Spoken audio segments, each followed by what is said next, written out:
లక్ష్మీ గణేశ ధ్యానం.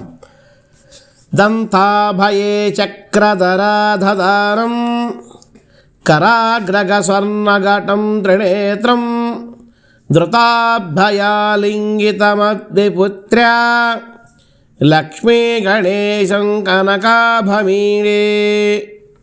ఏం తెలియజేస్తున్నాయి ఇక్కడ అన్ని చూద్దాం అసలు ఏమన్నాయో అని. దంతము అభయము అంటే ఒక దంతము ఒక అభయముద్ర.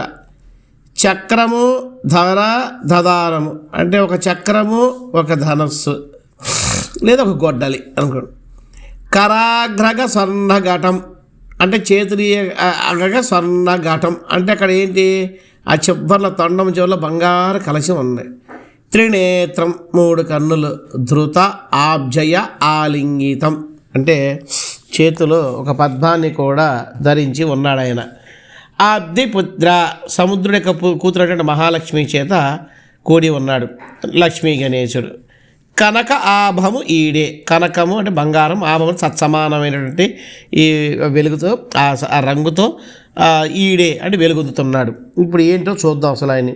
స్వామివారు ఏమన్నాడు?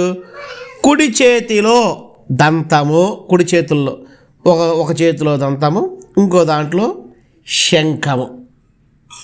ఓకే, తర్వాత ఎడమ చేతుల్లో ఏమున్నాయి ఆయనకి? మనకి ఒక చక్రము, ఒక అభయముద్ర అక్కడ చూడండి కనబడుతుంది క్లియర్గా బొమ్మలో మనకి ఉండి. తొండము చివరిలో ఒక స్వర్ణ ఘటము అంటే బంగారపు నీటి పాత్ర ఉంది ఉండి. మళ్ళీ ఇంకేముంది చేతిలో? ఒక కమలం కూడా ఉంది ఆయనకి, ఒక కమలం కూడా ఉంది ఉండి. ఆయన ఏం చేస్తున్నాడు? సముద్రుడు కూతురైనటువంటి లక్ష్మీదేవిని ఆలింగనం చేసుకొని కూర్చుని ఉన్నాడు. 3 కన్నులతో ఉన్నాడు. కూడి ఎలా ఉన్నాడు? బంగారు వర్ణంతో మెరిసిపోతూ ఉన్నాడు. అటువంటి స్వామిని నేను నమస్కరిస్తున్నాను అని. అయితే ఇక్కడ మన బంగారు పాత్ర ఏం తెలియజేస్తుందంటే ఆ యొక్క బంగారు కలశం అష్టైశ్వర్యాలను ప్రసాదించేది గాను, ఒక సంపూర్ణ ఆరోగ్యాన్ని ప్రసాదించేది గాను తెలియజేస్తుంది.